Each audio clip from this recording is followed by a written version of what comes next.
You're listening to Up the Turnpike with hosts Mitch Anderson and Matt O'Leary.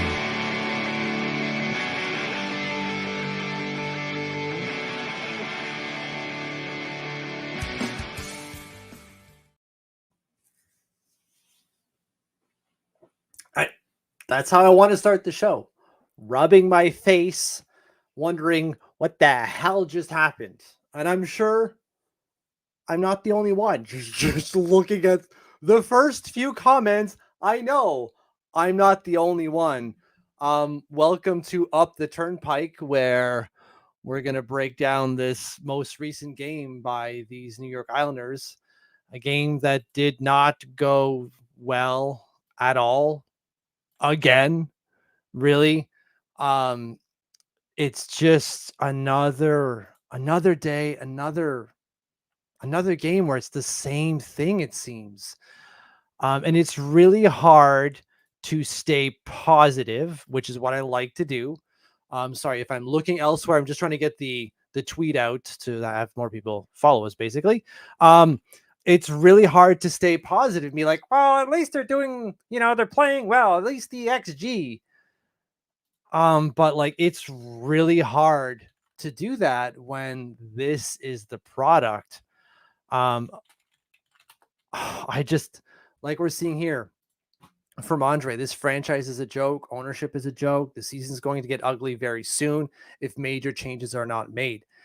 Like, I know maybe the last time we were speaking, I was like, well, let's kind of maybe chill out a bit here, but it's really hard to keep saying, well, chill out. Let's be, let's give it some time, when you're like, well, they lost 3-1 against the Ducks and they were the better team. They really were. They were the better team, but still lost 3-1. It's just really, really stupidly frustrating that this keeps happening over and over and over again. And we keep coming back for it. And I still will. I still keep coming back. I'm sure we all will. It's just really ugly. Okay, so let's break this down a little bit here. The Islanders lose 3-1 to the Anaheim Ducks after dominating. Obviously, it starts with 2 power play goals from Leo Carlsson and Troy Terry, and then Matthew Barzal himself scores on the, was it still a 5-on-3 at that point? I don't think it was, just barely. So 3 power play goals were scored, 2 by them, 1 by us, full on special teams night, but it didn't need to be because the Islanders just dominated. Shots were 42-22. Face-off percentage 67-32. Even then, we were dominating them. Power play, again, special teams game, awful. Hits 22 by them, 16 by us. But we had double the shots, so that makes sense. Blocks, 25-15 to them. Giveaways, 13. That's kind of high. But we're seeing a trend in the NHL where giveaways are a little bit higher. 14 for them, 6 takeaways to our 8.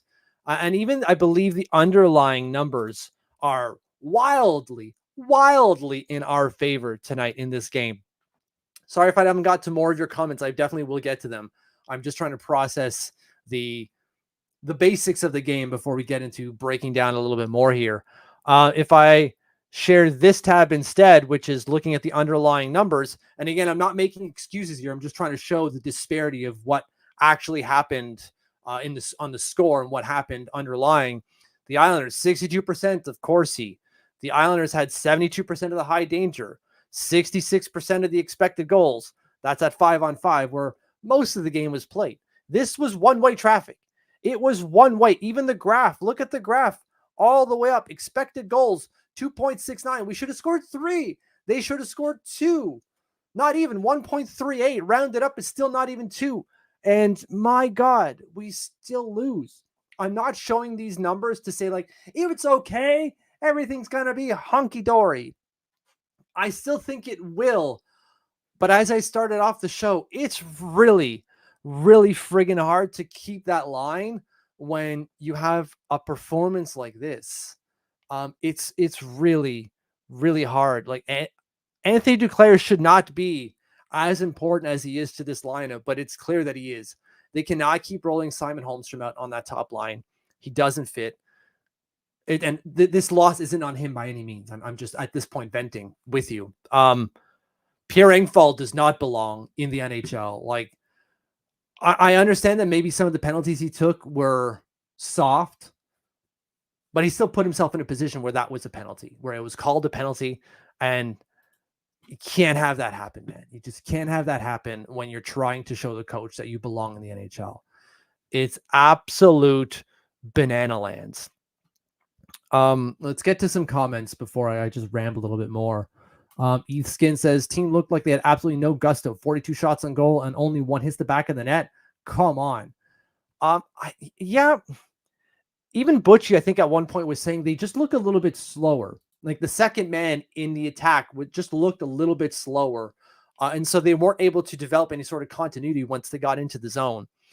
And you did see that even on the power play, like it just didn't have any speed to it. It was just kind of, they're doing something, but it's not with any poise or purpose. It's just doing a thing. And then at 5-on-5, like, yeah, they dominated, but is it that they were that good or that Anaheim was that bad? Right? I think that's a question I'm going to have to keep asking myself throughout the processing of this game. Were the Islanders really 42 times better, if we're just looking at shots, basically 2 times better than the Ducks? Or were the Ducks just really not that good? Which one was it? Right? That's what I'm having a hard time reconciling here, because again, the underlying numbers are so good, but I don't know, man, that the Islanders just, you can't have that many opportunities and look this bad this many times, right? It's not just this game. We have the 3 other games where they were shut out already this year. We're only 9 games into the season, and we've got 3 shutouts and 1 that might have well as ended in a shutout. Not ideal at all. But BTBAMNY is being very direct with their language. And while I don't espouse the same opinion, I can't necessarily fault them for feeling that way right now. And I'm sure you at home are feeling the same way. You can't fault them for feeling that way because they got 1 goal on a 5-on-3, basically. Like, you would hope they would score from there. And they were up 42-22 or 41 now, apparently, according to the NHL, in shots. Like, how are you this bad, man? I understand that they hit a post, or Lucas Dostal got a toe on 1 shot at one point just randomly. Like, he's playing out of his mind right now in the Anaheim net for reasons. This should have been a much different outcome than what we saw. It really should have. Andre saying this was a garbage performance. How long before Roy blows up? Like, I don't know, man. When I saw him after Pierre Engvall took that second penalty, I thought he was going to explode. I really thought Patrick Roy was going to explode. You saw him on the bench like, sacrement tabarnak. You could see the French anger rising in him. It was rising in me on our live stream on the Patreon. P.S. We were watching the game live on Patreon. I was losing my mind. And again, I am a more positive person. I skew positively, and I was having a really hard time staying positive in this one. I still said, like, we're gonna go. Come on, 4 unanswered goals in the 3rd period. Here we go. Of course, I didn't get that. It's hard to be a positive person when this team does this. And like, again, they got their opportunities. If I share this tab, they got them. Look at that. In the first 2 periods, they had 13 high danger chances at 5-on-5 only. If we do all situations, they had another 3 because they had that the double minor, or the 2 minor penalties coincidentally. They got 3 high danger chances. Like, the Islanders had 16 high danger chances today. They should have scored 4 goals, 3.74 XG to the 2.2 by Anaheim. This should have been 4-2 by the Islanders at worst. But instead, we get 3-1. Oh my God. Ray Charond. Yeah, there we go. Charond. Sorry.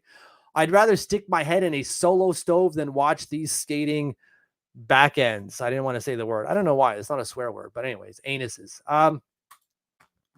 Like, I don't like to say these things. I don't like reading those things. I don't like seeing you guys type that stuff. But again, it's really, really hard to push back against that type of rhetoric when you're seeing it at the top of the screen, 3-1 for the Anaheim Ducks. Like, it's really, really hard to see that. And like, we can dissect the Leo Carlsson goal, but there's nothing to dissect there. It's a deflected shot on the power play. There's nothing anyone could have done to stop this goal from going in. It just did. That's just how it's going to happen like this. So like, there's nothing really to break down on this goal. Same thing with the Troy Terry one. Just, there's nothing really to break down here. Like, it's a power play. They end up throwing it to the front of the net and it goes in. I'm not sure why Noah Dobson was killing the penalty, but maybe Patty was like, well, I'll give him a shot. Let's see what he can do on the power play or on the penalty kill, because it's not working up to now anyway. So might as well give Noah Dobson a shot. And like, it didn't work, but I don't necessarily blame Noah Dobson. He wasn't good at the thing we know he's not good at. Like, what do we expect him to do? Yeah. And then from there, the empty net goal, which Brock Nelson, man, Brock was not having a good one today. He shoots it right at Frankie Vetrano, and then he just throws it down ice. Like, there's not a whole lot to see in either the goals that Anaheim scored. It's just, really, really, really frustrating. Sloppy, one of our patrons. P.S. Sign up to the patrons. Patreon.com/up the turnpike. He feels himself being pulled to Team Spiz. Spiz is not going to be able to get out of his hotel room in Puerto Rico right now, because his head's going to be too goddamn big. But you're not the only one, Sloppy. So for those of you who may not be patrons, Spiz is someone who is usually skews more negative. And this year said they're going to be garbage, 28-32 wins. And we all saw it like, come on, they're going to be better than that. And it's hard to not be, as Sloppy is saying, Team Spiz right now, because they're not doing the damn thing. There's only 5 or 6 teams that have fewer points than the Islanders so far. It's still crazy early, I know, but it doesn't. You're trying to build hope into the next, 9 games in, 71 games to play, or 73 games to play. And it's hard to build that hope with these type of performances. It's really, really hard. Andre says the reason I'm adamant about change is that some problems have gone on for multiple seasons, but more magnified now. It's true.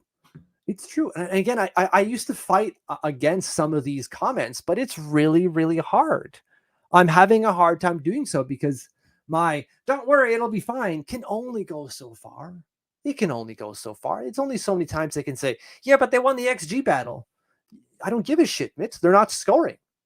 At the end of the day, they need to score the goddamn goals, and they're not doing it. So it's really hard. And Andre is right. Some of the problems have compounded over year, specifically the penalty kill, which was a problem today. Both of the Anaheim Ducks goals outside of the empty netter were scored on the power play. You can't have that happen. The penalty kill's got to be at least semi-competent, at the very least. We're not saying the Islanders need to have the best power or penalty kill in the league, but it cannot be, as the Dodge says, atrocious. It just can't be. Operating at what I can only assume is worse than the league at that point. I'm not sure if the NHL has updated stats. We'll find out in a second here, but it cannot be. What is it now? It's near bottom. Does not include today at 69%. Nice. It's going to be worse than that after today. Really, they had how many opportunities, Anaheim? They had 3 opportunities. So total here, it doesn't give me all of the stats, but if we just look at it right quick, we can figure this out pretty fast here. Team, go by alphabetical order. The Islanders, scroll down so we can see the header. Time shorthanded, 13. Power play goals against would be 6 now, so it'd be 6 over 14. 6 over 14. That's 42%. That doesn't necessarily make sense. Because right now, 3 over, sorry. I had trail mix earlier and I'm still coughing up peanuts. 3 over, where are we again? 13. No, 4 over 13. Yeah, -1, 69%. So if we do 6/16 -1, they'd be at 63%, which would effectively make them the second worst penalty kill in the league after today. Assuming there's no other movement, there can be between Detroit and Edmonton. They're not playing today. They have the third worst penalty kill in the league. You can't keep operating this way. This is what Andre's saying. We can't have the same problem repeat itself year over year over year. And yes, sloppy special teams killed us in this game against Florida and again here tonight. It's a reoccurring theme. It's not just been this year, as Sloppy would rightfully point out, as Andre rightfully pointed out. It's just, I don't know what you do. Like, multiple coaches now haven't been able to figure out this penalty kill. How? Apparently, sign Cal Clutterbuck. I know that's said tongue in cheek. I know, Ray, that's said tongue in cheek, but he's wanting it. He wants in.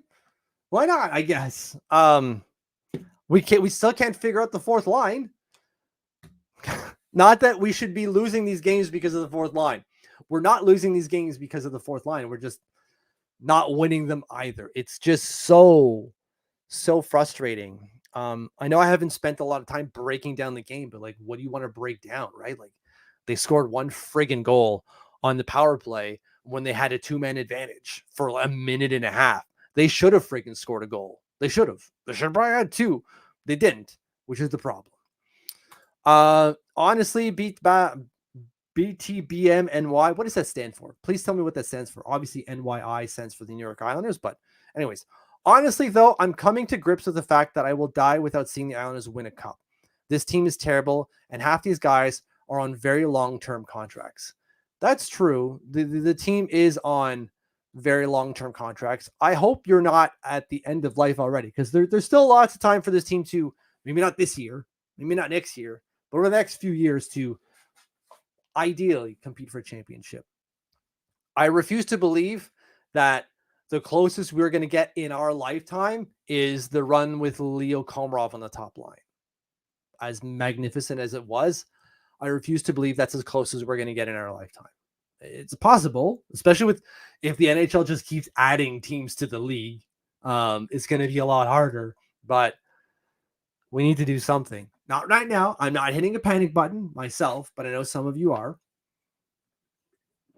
Like Matt C says, Lou must go. Terrible management. Something is rotten with the players right now. Players are disinterested, not hungry, and needs a shakeup. I don't necessarily know if that's true.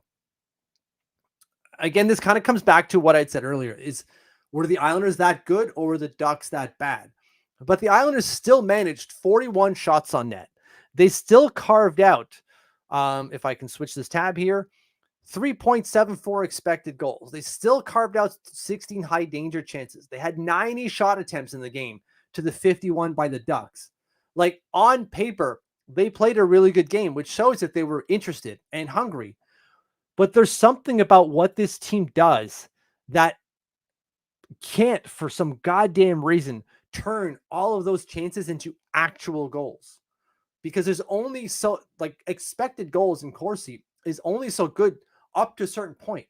If you can't score the friggin' goals, who cares if you're putting up the attempts, right? Because it doesn't matter. You're not going to score them, which is seemingly what's happening with the Islanders.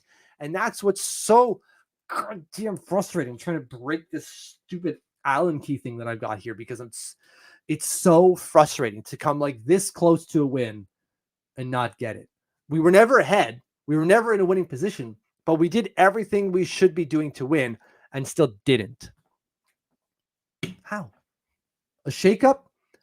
At some point, I don't know if that's going to do it, because as we said earlier, like, the long-term contracts on this team make it really hard to do a shakeup, even if you get new ownership, which you're not going to do. I don't think ownership is a problem per se.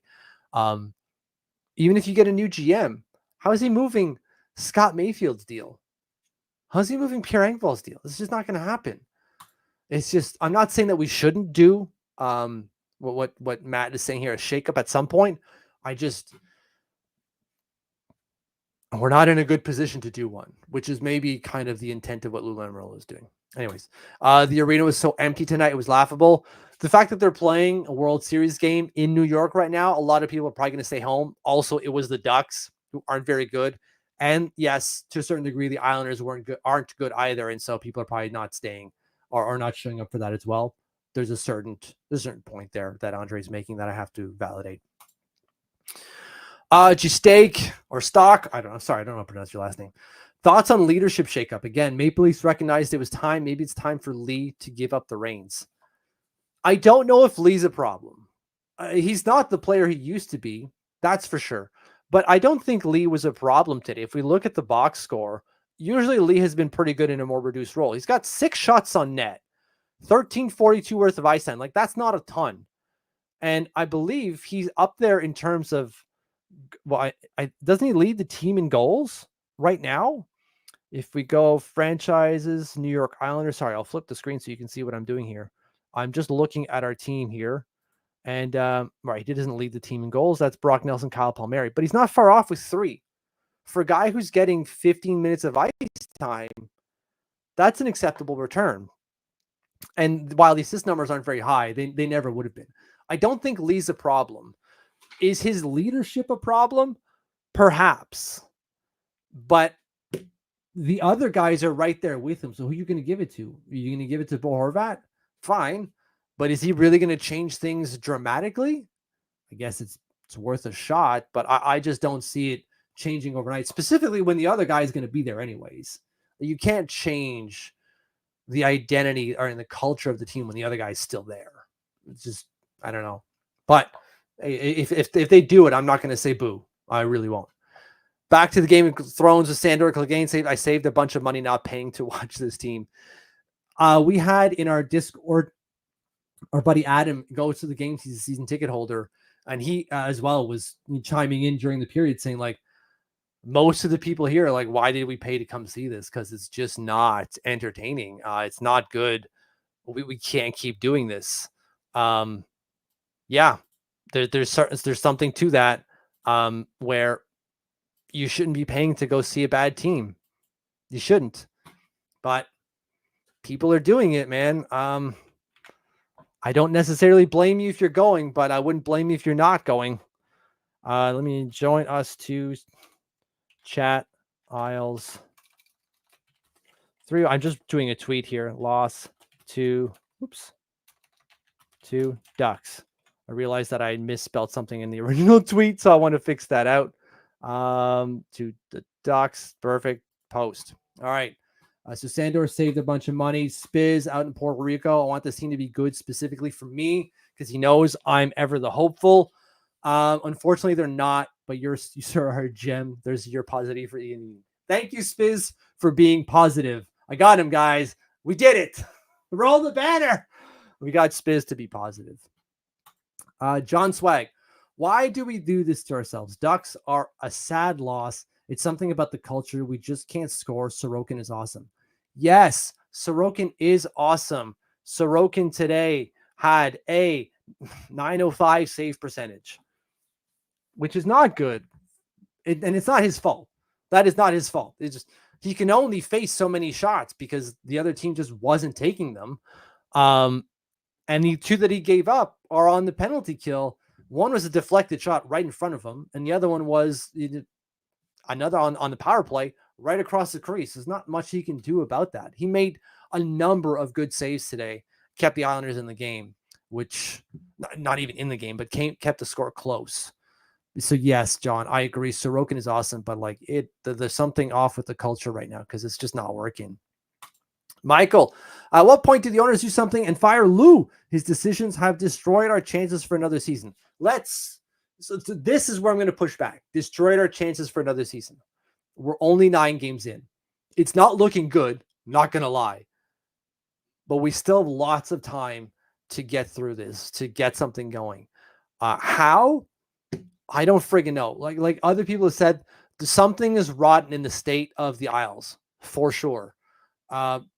What is it? I have no idea. I'm not in the room, nor are you. If you are, let me know.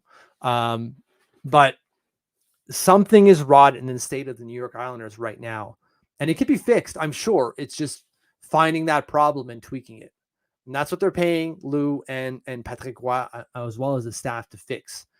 What that is, I don't know, but they better figure out soon, or else eventually, come American Thanksgiving, it's going to be his decisions have destroyed our chance for another season. I'm giving it at least till American Thanksgiving, Michael.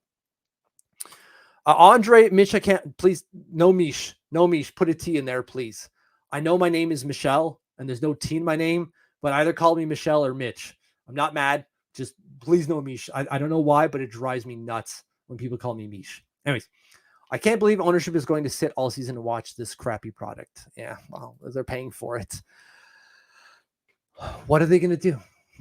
They must have had a talk with Lou at some point in terms of what their expectations are and what he needs, what they need from him to meet that, and what he needs from them to meet that. They've obviously come to some sort of agreement. I don't know what that agreement is. I would have to assume it's making the playoffs. It's not looking good right now. Still lots of time, but hopefully they can turn it around. To all the people who say that we don't have time, remember that Buffalo has gone on multiple 10-game winning streaks. And what I mean by that is multiple seasons, and started it off with 10-game winning streaks and then not make the playoffs. We can flip that, right? You can start off poorly and get there. You can build into a season. It sure sucks as it feels right now, but they can get there. Loves the show, by the way, from Michael. Thank you, Michael. Love the comments. And he says, bringing Engvall and Martin back is like a knife in my colon. My God. So worst place to get a knife outside of like the areas that would immediately kill you. Yeah, Engvall is just not working. It's just not. Like, you look at his stat sheet tonight.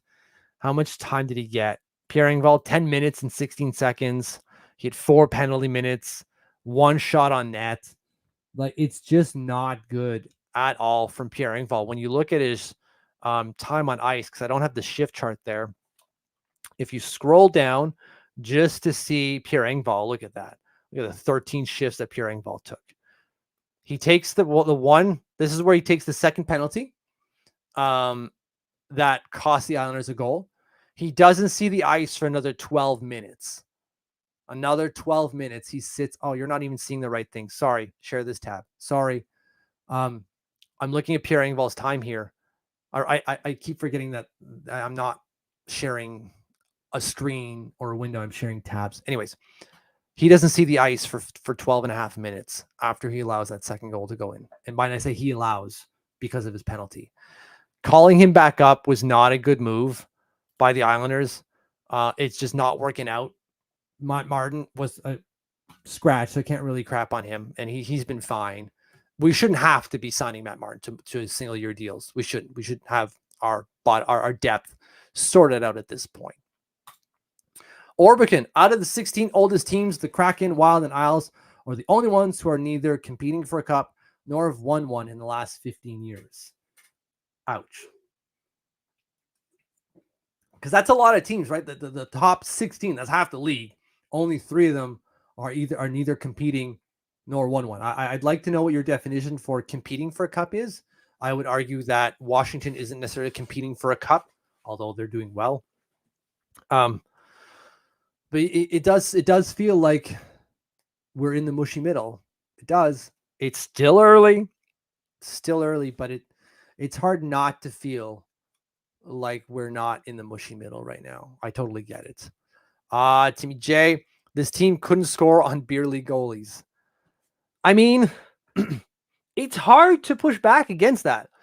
Alex Lyon shuts us out. Alex Lyon is not a good NHL goalie. I'm sorry, Alex, if you're listening. You're just not, nor am I. Lucas Dostal, not a good NHL goalie. But here they are, both of them only allowed 1 goal on some like 70 shots. That's insane to me. We make these guys look crazy good. You got to be better at moving, at challenging these goalies, because even the bad ones are good enough to stop enough pucks to get wins, as we're seeing. It's just really more frustrating. John, we play with the team mostly of AHL caliber players. Well, I don't know about that. I think in our bottom 6, we certainly do. I think it has been revealed the longer we go that Maxim Siplikov isn't necessarily a top 6 player. I think he's regressed. He looked great to start the year. Perhaps he's still learning, right? It's still quite early, even for him. I just don't think he's a top 6 player from what we've seen. I just don't see it. Hopefully I'm wrong. Hopefully that, I keep eating humble pie about Maxim Siplikov, but it's just not looking good. Formula One, Engvall costing both is the reason this team is the reason why he's not a regular 7-year contract was a terrible idea. Yes. I think we all agreed on that when it was signed. When they gave Pierre Engvall a 7-year deal, you're going, woof, what are we doing? You shouldn't be giving middle 6 guys at best 7-year contracts. So you want to keep the AAV down. You could probably find another player, another $3 million player out there in free agency. It's possible to find those guys. I don't know why NHL is doing that. Just collapse all the stats here. Great. Thanks a lot, NHL. Unbelievable. I don't think it's hard. Oh, ladies and gentlemen, we've got a live one here. In Matt O'Leary is here with us. Can we do it this way? How do we do this? There you go. Matty, sorry I'm late. So as you know, Tuesday's my jet stream day. That went long. But I saw that you were still live. I figured, let me see if Mitchie's still live. Yeah, he was. I know you probably went through most of this stuff already because we're a half hour into the episode, but I wanted to pop in, do it, and say that I got word that Pierre Engvall is currently on the last ferry out of Port Jeff back to Bridgeport. as he should be. It really, like, I don't like crapping on players this officially, but my God, dude, no points, 1 shot on net, 2 penalties, and they scored on both of them. And they're not good penalties to take, even if they were maybe just a little ticky. Just, you can't have that happen when you get called in and put in this position, man. You're supposed to look good, and you don't. No, did you see the Matt Barzal post-game comments? No, I haven't seen. I've seen my phone tweet a bunch, but I haven't looked at them yet. He just looks so defeated. And he was like, it sucks. This sucks was essentially the line. And I kind of feel him. I know we've been preaching, Mitch, like, let's give it to American Thanksgiving. Yeah. My patience is wearing thin with this team because it's the same. And this is what we talked about in the podcast episode not long ago, but it's the same issues that have plagued this team since the last 2-3 years. And it just feels like a continuation, especially after Duclair went down. It just feels like a continuation of the last couple of years. Yeah. Well, it highlighted, like Andre was saying, the same problem has gone on for multiple seasons, but more magnified now because they keep on happening. But you're right with Anthony Duclair going down, it just kind of amplified the problem that we had in our bottom 6. We mentioned it again on the podcast. PS, shout out to our podcast twice a week on patreon.com/uptheturnpike. Sign up today. We were talking about how Patrick White mentioned, like, we're not settled on our 11th and 12th skater in terms of the forwards. Well, it would only be the 12th guy if Anthony Duclair was healthy. But the fact that he's not really amplifies that problem we have in the bottom 6. And we're not losing this game because of the bottom 6 necessarily, but we're certainly not winning it because of them as well. Well, wasn't Horvat was skating with Cizikas and Holmstrom at one point, right? Like, it was all over the place. Right. Like that's what I mean. Like, it's a domino effect here after that first injury, and they don't have the horses to put anyone else in that spot.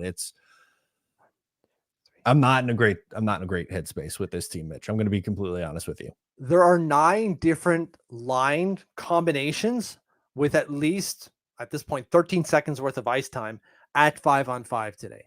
9 different combinations.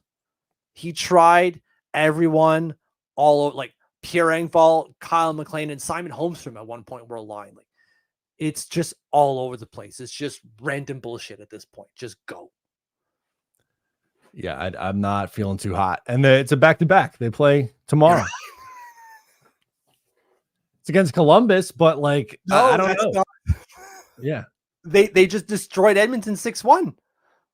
Right. Like, there's no easy victories with this team. It's not like, oh, you have them circled on the calendar. I can't wait till we can beat up on insert team here. They're going to limp through. They're going to get like tonight. How many shots did they finish with on net? 41 last I saw on NHL.com. I thought it was 41 shots, 1 goal. And it was on a 5-on-3, essentially. I know it expired, but the guy didn't really get back on the ice yet. No, he wasn't even in the play yet. And it's just awful. Formula One says, should the Islanders trade some of their players that are worth value to at least get some youth scores? I mean, yeah, if things continue to trend this way, I think they really have to consider selling off Brock Nelson and Kyle Palmieri at the trade deadline. Yeah, absolutely. Like those are your 2 most valuable pieces. Like, we could talk about wanting to move off of JG Pajot or Andersley or Pellick or Pulak or like whoever else. Yeah. But you have 2 guys who are on expiring deals, and Brock Nelson's going to fetch you a 1st-round pick. Yep. Kyle Palmieri is going to get you a 2nd and a prospect minimum. Like these he might even get you. I mean, the Islanders traded a 1st-round pick for him, and he wasn't a 30-goal scorer that year. Right. And he's got 4 already on the year, leads the team with Brock Nelson with 4 goals on the season. So of course we're not saying like that's the strategy they have to adhere to right from now until the end of the season, but God damn, it's hard not to have that as your official point. Like I think the Spiz is saying that the Spiz count is going up to 6 now on Team Spiz. Team Spiz is they're going to be awful, like 28 to 30 wins.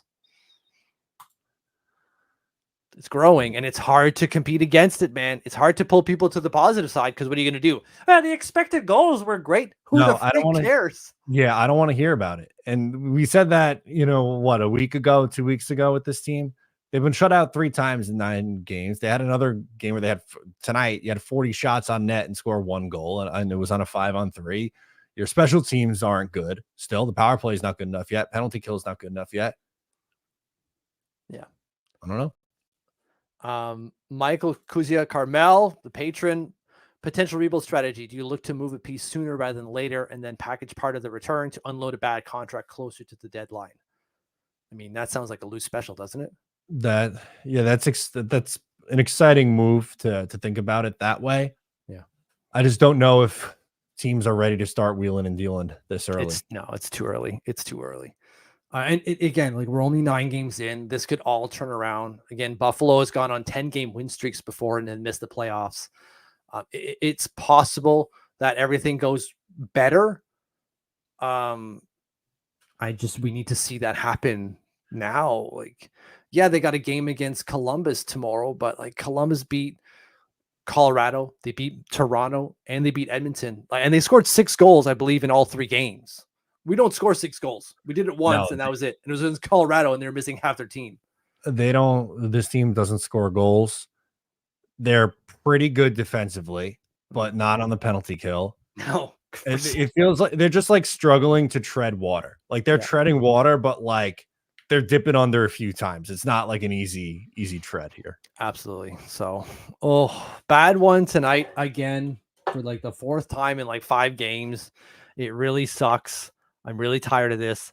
I want the positivity to come back. I'm looking for positivity, and I need it now, please. Anyways. Try again tomorrow. Yeah, exactly. We'll try again tomorrow. We'll do this again tomorrow and see if there's a better result, right? Hope so, but can't say I'm overly confident right now. No. And the worst goalie's in net. True. Hopefully he bounces back. Hopefully Varley bounces back and says, reminds us, no, I'm still a good goalie. Don't worry. Hope so. Yeah. Anything you want to throw out there before we close this one out? I was seeing tweets about the kid from Long Island who's the projected number 1 overall pick. Higgins? I saw some Islanders photoshops of him today. Yeah. So we are down really bad. Yeah. State of Survival wants to be a lottery team this year, probably for that reason. Hell, man, even Michael Misa, who got exceptional status at the CHL level, is like projected 12th overall, and he's scoring like 2 points per game for Saginaw, and has already won, I'm pretty sure, a Memorial Cup last year. This is a championship caliber player who might go 12th overall. He would be huge for us, huge. Although Hoggins would be better, I think. If you're gonna be bad, I guess this is the year to be bad. And then you sell off. This is what you do. Ready? Fix the Islanders in 1 off season. Done. Let's go. you trade Brock Nelson and Kyle Palmieri, and you get Brock Nelson gets you a first round pick, Kyle Palmieri gets you a second, and you load up on draft picks in what's supposed to be a really good draft. And you have one guy who's an impact right away player, and then Cole Eiserman comes in 2026, and then the Isles are back. Done. There we go. Stanley Cup. Here we go in 3 years. Fixed it. I think that's a good spot to end. I know I just popped in for the last 10 minutes, but I saw you were still live and just wanted to come in and say that Pierre Engvall stinks, and so does the rest of the team right now. It's not good. It's really not good. But thank you all for watching. Thank you all for subscribing. Unless you haven't, then I'm not thanking you until you go and do it. You hit the subscribe button, then I will thank you and love you long time. So thank you, everyone. We'll see you soon. Islanders play tomorrow against Columbus. Have a good one.